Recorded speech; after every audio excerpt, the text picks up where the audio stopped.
আলহামদুলিল্লাহি রাব্বিল আলামিন। সমস্ত প্রশংসার মালিক তিনি, যিনি গোটা জগতের প্রতিপালক। সমস্ত জগতের প্রতিপালক কে? আরো আওয়াজ দিয়ে বলেন কে? তিনি বলতেছেন, ওয়ালাকাদ কাররামনা বনি আদম। আমি বনি আদমকে সম্মানিত করলাম। ওয়ালাকাদ কাররামনা বনি আদম, বনি আদমকে সম্মান দান করলেন কে? আল্লাহ তাআলা বলতেছেন, লাকাদ খালাকনাল ইনসানা ফি আহসানি তাকওয়িম। এত মাখলুককে আমার আল্লাহ তৈরি করলেন। গোটা জগতের বুকে অসংখ্য অগণিত সুন্দর সুন্দর মাখলুক আছে। আপনি প্রজাপতির ডানার দিকে তাকায় দেখেন, মনে হবে যেন কোনো শিল্পী নিজের হাতে প্রজাপতির ডানাকে চিত্রায়ন করছে। আপনি বিভিন্ন পাখির দিকে তাকায় দেখেন, এত চমৎকার চমৎকার রং বেরঙের পাখি। যেই সাপ মানুষের জন্য বিপজ্জনক, যেই সাপ মানুষকে দেখলে সবল মারে, বিচিত্র রং বেরঙের সাপ পৃথিবীর বুকে আছে না নাই? কোন মাখলুককে আল্লাহ বললেন না যে আমি আল্লাহ মাখলুককে বড় চমৎকার আর সুন্দর করে তৈরি করছি। একমাত্র ইনসানকে বলেন না আলহামদুলিল্লাহ। একমাত্র মানব জাতিকে আমার আল্লাহ বললেন, ওয়ালাকাদ কাররামনা বনি আদম। আল্লাহু আকবার। বাড়ি যে কোন না বাড়ি যে বলেন, ওয়ালাকাদ কাররামনা বনি আদম। আল্লাহ তাআলা এ বনি আদমকে সম্মান দান করলেন। আমার দিকে তাকান। বনি আদমকে সম্মানিত করে আল্লাহ দুনিয়ার বুকে প্রেরণ করলেন। কোন কাজ দিয়ে প্রেরণ করলেন? এমনে এমনে ফিরি ফিরি শুধু শুধু অযথা দুনিয়ার বুকে পাঠান নাই। কোন না কোন কাজ, জোরে বলেন, আছে না নাই? আল্লাহ তাবারক ওয়া তাআলা বনি আদমকে কেন তৈরি করলেন? মানুষকে, ইনসানকে কেন তৈরি করলেন? আল্লাহ তাবারক ওয়া তাআলা নিজেই বলতেছেন, ইল্লা লিয়াবুদুন, একমাত্র আল্লাহর ইবাদত করার জন্য। তোল টুপিকরা বালক বালিকা মাদ্রাসা প্রাঙ্গণে বসা ও শ্রোতা ভাইরা,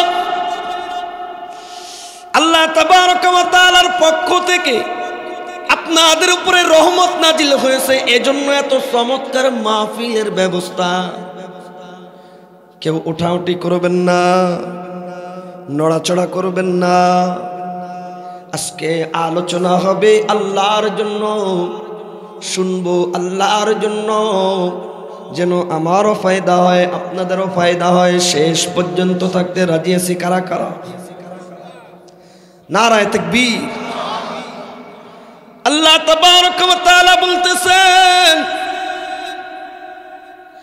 আল্লাযী খালাকাল মাউতা ওয়াল হায়াতা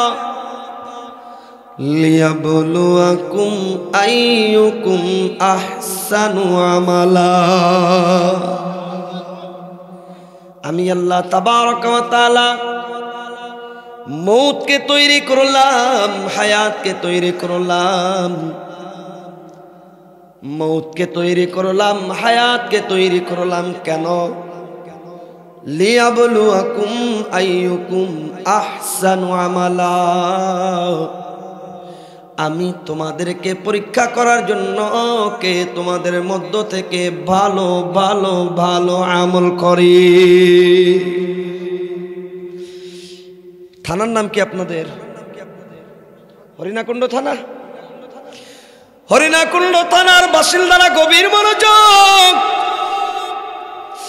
এ যুবক গভীর মনোযোগ, পর্দার আড়ালের মা গভীর মনোযোগ। আল্লাহ তাবারক ওয়া তাআলা বলতেছেন লিয়াবলুয়াকুম আইয়ুকুম আহসানু আমালা, আমি তোমাদেরকে পরীক্ষা করব কে ভালো ভালো আমল করে, কে সুন্দর আমল করে, কে ভালো আমল করে।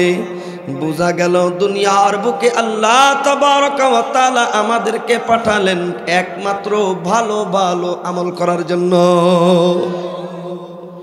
গভীর মনোযোগ।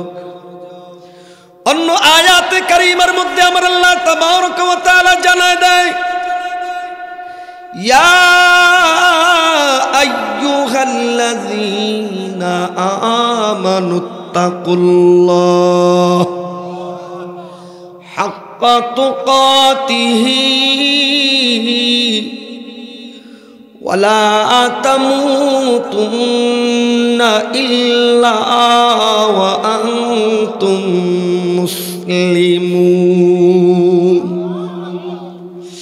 হে ঈমানদাররা, আল্লাহ তাবারক ওয়া তাআলাকে ভয় করো, ভয় করার মতো আল্লাহকে ভয় করতে হবে, ভয় করার মতো।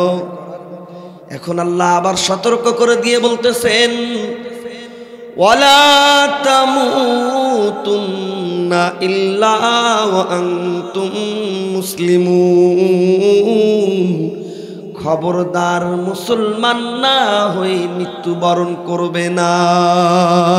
বলেন ঠিক না বে ঠিক? আমার কথার দিকে গভীর মনোযোগ। যদি আমার কথা বোঝেন তাহলে বয়ান ভালো লাগবে। আমি কথাগুলো সাজিয়ে গুছিয়ে নিয়ে যাওয়ার চেষ্টা করতেছি, আপনারা বেজার হচ্ছেন নাকি?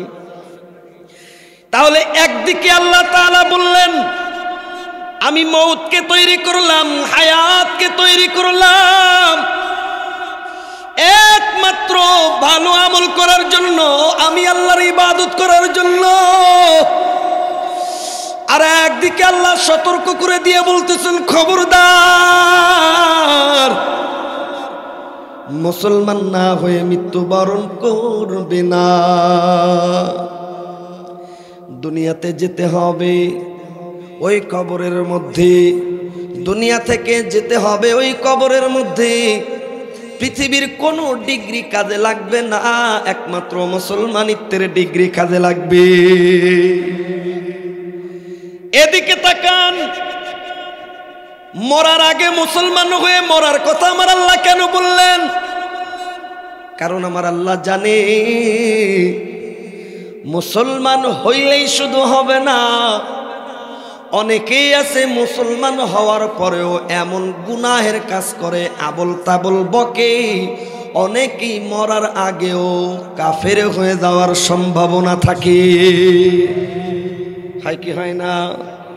আল্লাহ বলতেছেন না ওয়ালা তামুতুন্না ইল্লা ওয়া আনতুম মুসলিমুন, বান্দা আমার কবরে আসো মুসলমান হয়ে।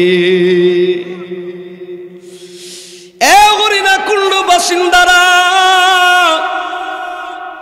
হৃদয়ের কানটা লাগায়া দেন। আমি যে আপনাদেরকে কি বুঝাইতে চাই, হৃদয়ের কানটা লাগায়া দেন। একটা হলো জন্ম তারিখ, আর একটা হলো মৃত্যু তারিখ। যেই দিন আমরা জন্মগ্রহণ করলাম ওই দিনকে জন্ম তারিখ বলা হয়, যেই দিন আমরা মৃত্যুবরণ করব ওই দিনকে মৃত্যুর দিন বলা হয়। এই জন্ম তারিখ আর মৃত্যু তারিখের মাঝে কিছু সময় হায়াত, জোরে বলেন আছে না নাই? কাউকে আমার আল্লাহ 60 বছরের হায়াত দান করলেন, কাউকে আমার আল্লাহ 90 বছরের হায়াত দান করলেন, কাউকে আমার আল্লাহ 100 বছরের হায়াত দান করলেন, কাউকে 50, কাউকে 70, কাউকে 80। কেন? জন্ম আর মৃত্যুর মাঝখানের এই হায়াতটা আমার আল্লাহ কেন দিলেন? যেন এই হায়াতটা কাজে লাগিয়ে মুসলমান হয়ে কবরে যেতে পারি। বুঝে আসছে তো? যেন এই হায়াতটা কাজে লাগিয়ে মুসলমান হয়ে কবরে যেতে পারি। আর মুসলমান হয়ে যদি কবরে যাই, মুসলমান হয়ে যদি কবরের দিকে পা বাড়াই, মুসলমান হয়ে যদি কবরের ভিতরে পা বাড়াই, কবরের মধ্যে আমাদের জন্য জান্নাতি বিছানা, জান্নাতি খাবার, জান্নাতি পরিবেশ অপেক্ষা করতেছে। এজন্য আল্লাহর নবী বলেন, বেজার হচ্ছেন নি আপনারা? এজন্য আল্লাহর নবীজি সাল্লাল্লাহু আলাইহি ওয়াসাল্লাম হাদিসের মধ্যে বলতেছেন, ও হরিণাকুণ্ড বাসিন্দারা, তৈল টুপিকরা, বালক বালিকা, মাদ্রাসা প্রাঙ্গণে বসা আল্লাহর বান্দারা, পর্দার আড়ালে মা, আল্লাহর নবী বলতেছেন, কুল্লু উম্মতি ইয়াদখুলুনাল জান্নাহ। চিল্লায় বলেন না সুবহানাল্লাহ। আমার নবী ডাক দিয়া বলেন, কুল্লু উম্মতি ইয়াদখুলুনাল জান্নাহ। এ যুবক, গভীর মনোযোগ। নবী আমার বলতেছেন, আমার সব উম্মত জান্নাতের মধ্যে যাবে, আমার সব উম্মত জান্নাতি হয়ে যাবে, ইল্লা মান আবা, কিন্তু যে আমাকে অস্বীকার করলো, আবা, সে জান্নাতের মধ্যে যাবে না। ক্বালু ওয়া মাই আবা ইয়া রাসূলুল্লাহ, ওগো পয়গম্বর, কারা জান্নাতে যাবে না, আবা জাহান্নামী হয়ে যাবে, তাদের পরিচয়টা বলেন। চিল্লায় এখন সুবহানাল্লাহ। কেন সুবহানাল্লাহ? কারণ সাহাবায়ে কেরাম প্রশ্ন করে দিনকে আমাদের জন্য বুঝার জন্য সহজ করে দিয়েছে। সাহাবায়ে কেরাম নবীজি সাল্লাল্লাহু আলাইহি ওয়াসাল্লামের খেদমতে নিয়োজিত থাকতেন। সাহাবায়ে কেরাম কোরআন নাজিল হওয়া দেখেছেন। আল্লাহর নবীর উপরে কোরআন নাজিল হয়, সাহাবায়ে কেরাম স্বচক্ষে দেখতেন। নবীজির মুজিজা সংগঠিত হয়েছে, সাহাবায়ে কেরাম স্বচক্ষে দেখেছেন। নবীজি সাল্লাল্লাহু আলাইহি ওয়াসাল্লাম মসজিদে নববী থেকে বের হয়ে কেবল দাঁড়াইলেন, ইতিমধ্যে একজন কাফের এসে বলতেছে, হে মুহাম্মদ, শুনেছি তুমি নাকি আল্লাহর নবী, নিজেকে নবী দাবি করো। হ্যাঁ, আমি আল্লাহর পক্ষ থেকে প্রেরিত পয়গম্বর মুহাম্মদ আরবি, আমি নবী, আমি রাসূলুল্লাহ। আপনি নবী বিশ্বাস করি না। যদি ওই গাছটা সাক্ষ্য দেয় আপনি নবী, তাহলে আমি বিশ্বাস করব। চলেন গাছের নিকটে যাই। ওই কাফের বলতেছে, চলেন গাছের নিকটে যাই। আমার দিকে তাকা। নবীজি ডাক দিয়া বলে, আমি গাছের নিকটে যাওয়ার দরকার নাই, গাছ যদি আমার নিকটে আসে তুমি বিশ্বাস করবা কিনা বলো? কয়টা তো ভালোই হয়। আল্লাহর নবীজি একজন সাহাবীকে ডাক দিলেন, পয়গম্বরে আরবি একজন সাহাবীকে ডাক দিলেন। ওই সাহাবীকে বলে দিলেন, যাও ওই গাছকে গিয়ে বলো মসজিদে নববীর সামনে মুহাম্মদ আরবি দাঁড়ানো, তাকে স্মরণ করেছি। মুজিজাতুন নবী সাল্লাল্লাহু আলাইহি ওয়া আলিহি ওয়াসাল্লাম এই বিষয়ক কিতাবের মধ্যে লিখতেছে, যেই মাত্র ওই সাহাবী ওই গাছের নিকটে গিয়ে বললেন, এই গাছ, আল্লাহু আকবার, এই গাছ তোমাকে মসজিদে নববীর সামনে পয়গম্বরে আরবি স্মরণ করেছে। এই কথা বলতে দেরি, আমার নবীজি, বলেন না আমার নবীজি, বলেন না আমার নবীজি, নবীজির মোহাব্বত অন্তরের ভিতরে আছে তো ইনশাআল্লাহ? বলেন না আমার নবীজি। আমার নবীজি ডাক দিয়ে বলে, উম্মত, মান আহাব্বা সুন্নতি ফাকাদ আহাব্বানি ওয়া মান আহাব্বানি কানা মাই ফিল জান্নাহ। যে ব্যক্তি আমার সুন্নাতকে ভালোবাসলো সে যেন আমি নবীকে ভালোবাসলো, আর যে আমি নবীকে ভালোবাসলো, হরিণা কুণ্ড বাসিন্দারা, ও তৈলটুপি ইকরা বালক বালিকা মাদ্রাসা প্রাঙ্গণের আল্লাহর বান্দা, পর্দার আড়ালের বান্দিরা, ঐতিহাসিক ঘোষণা করতেছি নবীজির হাদিস থেকে। আল্লাহর নবী বলেন, যে আমার সুন্নাতকে ভালোবাসলো সে যেন আমি নবীকে ভালোবাসলো। সুবহানাল্লাহ বলার জন্য রেডি হন। যে আমার নবীকে ভালোবাসলো সে আমার, যে আমার সুন্নাতকে ভালোবাসলো সে আমি নবীকে ভালোবাসলো, আর যে আমি নবীকে ভালোবাসলো সে আর আমি একত্রে জান্নাতের মধ্যে থাকবো। নবীজির সঙ্গে জান্নাতে বসবাস করতে কারা কারা তৈরি? আল্লাহু আকবার। আমার নবীজিকে আমার আল্লাহ বড় ভালোবাসতেন, সুবহানাল্লাহ বলেন না। কারা কারা প্রিয় নবীজির দেওয়ানা, নবীজির ইশক অন্তরে আছে? হাত উঁচু করে দেখো, আল্লাহু আকবার। এ মুসলমান ভাইরা আমার, ওই সাহাবী গিয়ে বলতেছে, ও গাছ, মনে আছে তো? ওই সাহাবী গিয়ে বলতেছে, এই গাছ মুহাম্মদ আরবি তোমাকে স্মরণ করেছে। এই কথা বলতে দেরি, গাছ একবার ডাইনে মোড় মারে, আর একবার বামে মোড় মারে, আর একবার পিছনে মোড় মারে, আর একবার সামনে মোড় মারে, চারদিকে মোড় দিয়ে শিকড় থেকে মাটিটা আলগা করে, শিকড়ের উপরে ভর করে করে করে করে হাঁটতে হাঁটতে নবীজির কদমে এসে পড়ে গিয়েছে। কে করাইলেন? জোরে বলেন, কে করাইলেন? আল্লাহর নবীজির পায়ের নিকটে গাছে সিজদায় পড়ে গিয়ে, গাছে সিজদায় পড়ে গেল। গাছের পাতা থেকে আওয়াজ আসতেছে, তা রাসূলুল্লাহ। গাছের পাতা থেকে আওয়াজ আসতেছে, আপনি আল্লাহর রসুল। গাছের ডাল থেকে আওয়াজ আসতেছে, আপনি আল্লাহর রসুল। গাছের শিকড় থেকে আওয়াজ আসতেছে, আপনি আল্লাহর রসুল। গাছের সমস্ত শিরা উপশিরা থেকে আওয়াজ আসতেছে, আপনি আল্লাহর রসুল। নারায়ে তাকবীর। ওই নবীর উম্মত আমরা, চিল্লায় কোন আলহামদুলিল্লাহ।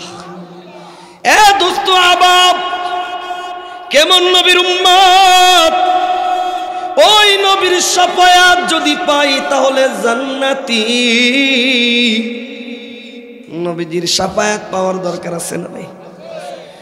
যদি নবীজির শাফায়াত পাওয়া লাগে, যদি নবীজির শাফায়াত পেতে হয়, যদি নবীজির সঙ্গে জান্নাতে থাকতে হয়, আমার নবী বলেন, একটুখানি বলেন না আলহামদুলিল্লাহ।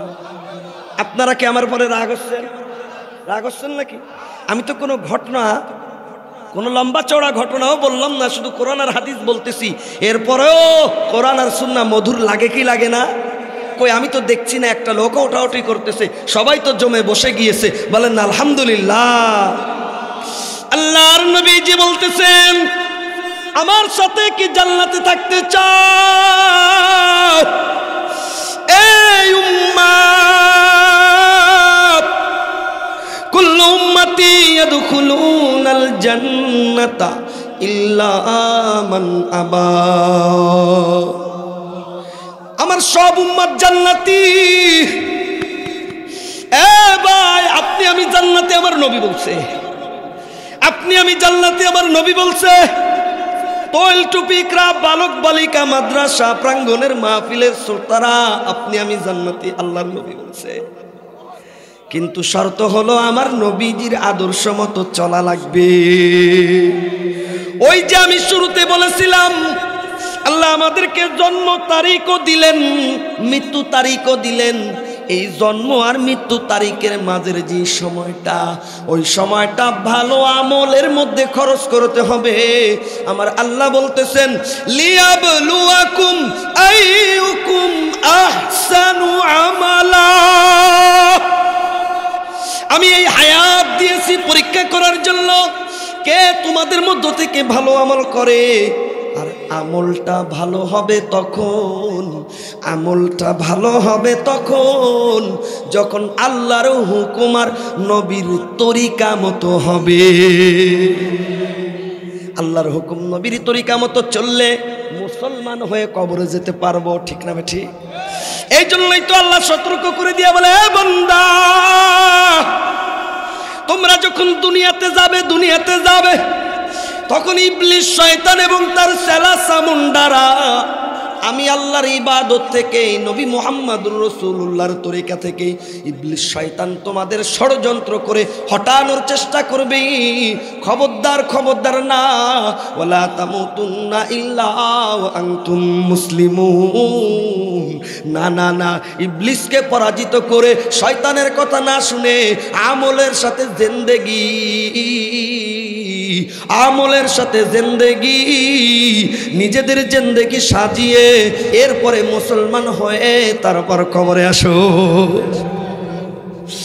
এ মুসলমান, তাহলে আমার দিকে তাকান। দুনিয়াতে আসলাম আমরা আমলের জন্য, কথা ঠিক না বেঠিক?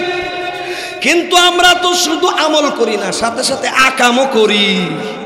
অনেকে আকাম করে, আসছে আমলের জন্য, কিন্তু সুদ খোরে এক নম্বর আছে না নাই? এক নম্বর সুদখোর। মসজিদে এক নম্বর কাতারে,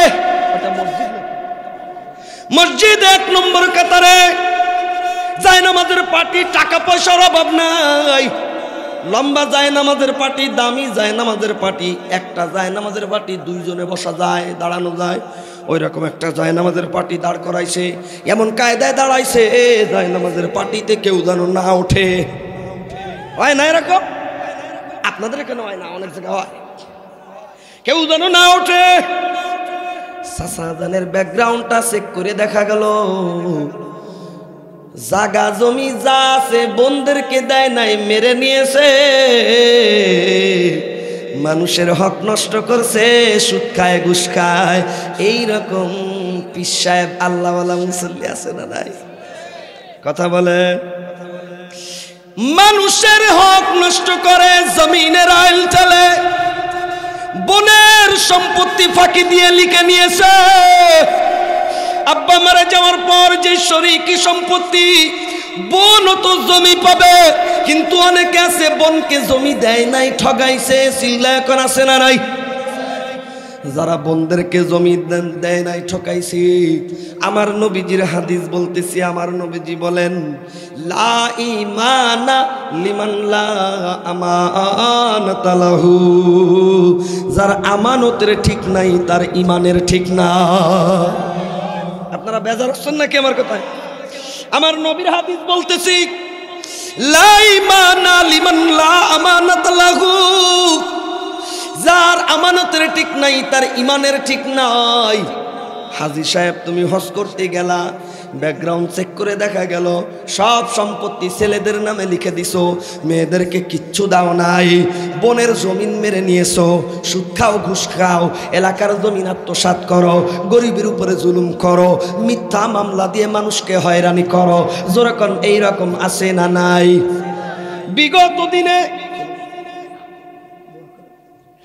বিগত দিনে মিথ্যা মামলা দিয়ে ফাঁসাই দিছে এরকম লোক নাই? এমন ভাবে মিথ্যা মামলা দিয়েছে, ওই বেচারা জায়গা জমি বিক্রি করে মামলা টানতে টানতে সর্বশান্ত হয়ে গেছে। কেউ তো মাঠে বিলে বিভিন্ন জায়গার আত্মীয় স্বজনের বাড়িতে পলায় পলায় বেড়াইছে গ্রেফতার থেকে বাঁচার জন্য। মিথ্যা মামলা দিছে, মিথ্যা মামলা দিয়ে আসামি বানাই দিছে। দুনিয়াতে কেউ তোমারে ধরতে পারে না, অপেক্ষা করো আমার আল্লাহ ধরা দেবে। আল্লাহ তো দুনিয়ায় ধরে দিছে। আমরা এতদিন শুনছি সকাল বেলার রাজা রে তুই ফকির সন্ধ্যা বেলা, ঠিক না বে ঠিক? কিন্তু আমরা দেখলাম সকাল বেলার রাজা রে তুই ফকির বেলা 11:30। সন্ধ্যা পর্যন্ত যাইতে দেয় নাই, সন্ধ্যা পর্যন্ত যাইতে দেয় নাই। 11টা, 11:30, 12টার ভিতরে ক্লোজ, সব চ্যাপ্টার ক্লোজ। চিল্লায় বলেন করনেওয়ালা জাতকে আল্লাহ পাঠালেন আমল করার জন্য। ও বসে বসে আকাম করে। যেই ব্যক্তি আমল করে তাকেও আমার আল্লাহ দেখেন, যেই ব্যক্তি 2 নম্বরে করে বাটপারি করে তাকেও কিন্তু আমার আল্লাহ দেখে। এ দোস্ত আহবাব, এ দোস্ত আহবাব, গভীর মনোযোগ। এই দুনিয়ার বুকে আল্লাহ পাঠালেন একমাত্র আমল করার জন্য। নবীজি সাল্লাল্লাহু আলাইহি ওয়াসাল্লামের তরিকা মতো চলার জন্য, বাটপারি করার জন্য না, বোনকে ঠকানোর জন্য না। এ দোস্ত আহবাব, মা বাবার সঙ্গে বেয়াদবি করার জন্য না। কত যুবক ভাইরা আসো মা বাবার সঙ্গে বেয়াদবি করো। আমার আল্লাহ বলতেছেন মা বাবার সঙ্গে বেয়াদবি করিও না। মা বাবা যেন তোমার আচরণে উহ শব্দ না করে। মা বাবা যদি বৃদ্ধা হয়ে যায়, বৃদ্ধ হয়ে যায়, মা বাবার সেবা যত্ন করো। কিন্তু এখন হয়ে গেছে উল্টা, বৃদ্ধ মা বাবার উপরে আরো জুলুম চলে, অবহেলা চলে। কত যুবক আছো বউয়ের কথা মতো মা বাবার সাথে বেয়াদবি করো। কত যুবক আছো বউয়ের কথা মতো মুরব্বী বাবার সাথে বেয়াদবি করো। বিয়ের পরে শ্বশুরের কথা মতো চলো, শাশুড়ির কথা মতো চলো। শাশুড়ি তোমার হয়ে যায় আসল মা, আর আসল মা হয়ে যায় নকল মা। তোমার শ্বশুর হয়ে যায় আব্বা, শ্বশুর হয়ে যায় আব্বা, আর জন্মদাতা বাবা হয়ে যায় বুড়ো মানুষ, কিছু বোঝে না। জন্মদাতা বাবারা কয় তুমি বুড়ো মানুষ, কি বোঝো? কথা বলেন, রাগ হচ্ছেন নাকি আপনারা? শেষ পর্যন্ত থাকবেন। কারা কারা আল্লাহু আকবার, নারায়ে তাকবীর, নারায়ে তাকবীর। কোরআন সুন্নাহ যেখানে, কোরআন সুন্নাহ যেখানে, নারায়ে তাকবীর।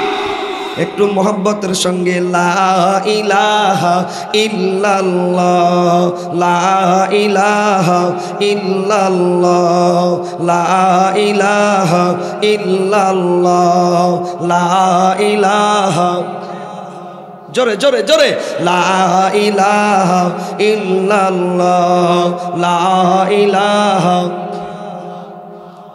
লা ইলাহা ইল্লাল্লাহ, লা ইলাহা ইল্লাল্লাহ, লা ইলাহা ইল্লাল্লাহ, লা ইলাহা ইল্লাল্লাহ, মুহাম্মাদুর রাসূলুল্লাহ। চিল্লায় বলেন না আল্লাহু আকবার, আরো জোরে বলেন না আল্লাহু আকবার। জীবন নামের প্রদীপ আমার, জীবন নামের প্রদীপ আমার, যেদিন যাবে লিবে,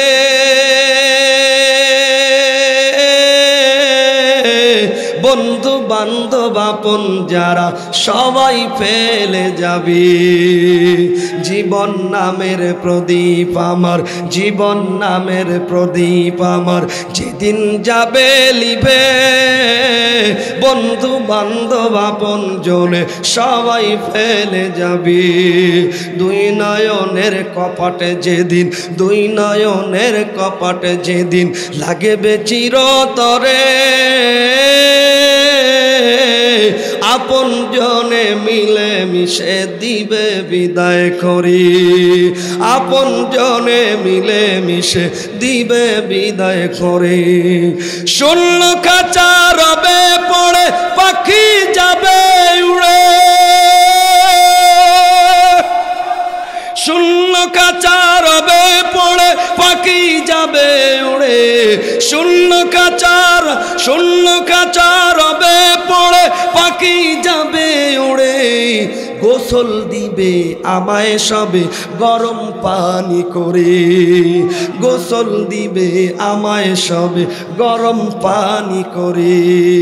সাদা কাপড় পরে আমি, সাদা কাপড় পরে সবাই, সাদা কাপড় পরে আমি যাব এমন দেশে, যেই দেশেতে আপন বলে থাকবে না কেউ পাশে, যেই দেশেতে আপন বলে থাকবে না কেউ পাশে। এ মুসলমান, যেই দেশে কেউ সঙ্গে যাবে না, আপন জনের সঙ্গে যাবে না, যেই দেশে আত্মীয় স্বজন বন্ধু বান্ধব সঙ্গে যাবে না, যে আত্মীয়তার পিছনে পড়ে বাবার সঙ্গে বেয়াদবি করলাম, যেই স্ত্রীর ভালোবাসায় পড়ে মায়ের সাথে বেয়াদবি করলাম, যেই স্ত্রীর ভালোবাসায় আব্বার সঙ্গে বেয়াদবি করলাম, যেই স্ত্রীর কথা মতো, যেই আত্মীয় স্বজন আপন জনের ভালোবাসায় আব্বা মায়ের সাথে বেয়াদবি করলাম, যেই শ্বশুর বাড়ির কথা মতো আব্বা জান আম্মা জানের সাথে বেয়াদবি করলাম, ওই আত্মীয় স্বজন স্ত্রী শ্বশুর বাড়ির কেউ কবরে যাবে না। আপনি যদি আব্বাকে ভালোবাসেন, আব্বার জন্য খেদমত করেন, এই আমলটা আমার আল্লাহর দরবারে কবুল হবে, এই আমলটাই কিন্তু কবরে যাবে। আপনি মায়ের সেবা যত্ন করবেন, আব্বার সেবা যত্ন করবেন। ভাই, আপনি আমি যখন ছোট্ট ছিলাম, বাজার থেকে যখন আব্বা ঘরের মধ্যে বাড়ির মধ্যে ঢুকতো, দরজার থেকে তাকায় থাকতাম হাতের দিকে, দেখি আব্বা কোনো কিছু আনছে নাকি। এ যুবক, তুমি কই আমার দিকে তাকাও। ওই বয়স আমরাও পার করছি। ছোট ছিলাম, কিচ্ছু বুঝি নাই, ছোট ছিলা কিচ্ছু বুঝো নাই। আব্বা বাজার থেকে বাজার করে আনতেছেন, দৌড়িয়ে বাজারের ব্যাগটা ধরতাম, বাজারের ব্যাগের মধ্যে কোনো খাবার আছে কিনা, হাতে কোনো খাবার আছে কিনা। আব্বা দেখে, তাকায় দেখে ছেলেটার মুখটা মলিন হয়ে গেছে। বাজারের ব্যাগ খুলে দেখলাম ব্যাগেও কোনো খাবার নাই, হাতের দিকে তাকায় দেখলাম হাতেও কোনো খাবার নাই। রাগো রাগো কণ্ঠে অভিমানী সুরে বললাম, আব্বা তুমি আমার জন্য কিচ্ছু আনলা না। মুস্কি হেসে আব্বা পকেট থেকে 2 টাকার চকলেট বের করে দিছে। মুহূর্তের মধ্যে আমার আপনার চেহারায় হাসি ফুটে উঠেছে। আজকে সেই আব্বা বিছানায় পড়ে গেছে, আজকে সেই আব্বা ইনকাম করতে পারে না, আজকে সেই আব্বা বুড়া হয়ে গেছে, বৃদ্ধ হয়ে গেছে, আগের মতো গায়ে বল নাই, জোর নাই। তোমার আমার জন্য বাজারও করতে পারে না, কিছুই কিনে আনতে পারে না। কই, তুমি তো কেনাকাটা শিখে গেলা, তুমি তো বাজার করা শিখে গেলা। তুমি কি পকেটের মধ্যে আব্বার পছন্দের খাবার জিনিস নিয়ে আব্বার দরজায় গেছো নাকি? আব্বার খাটের কাছে গেছো নাকি?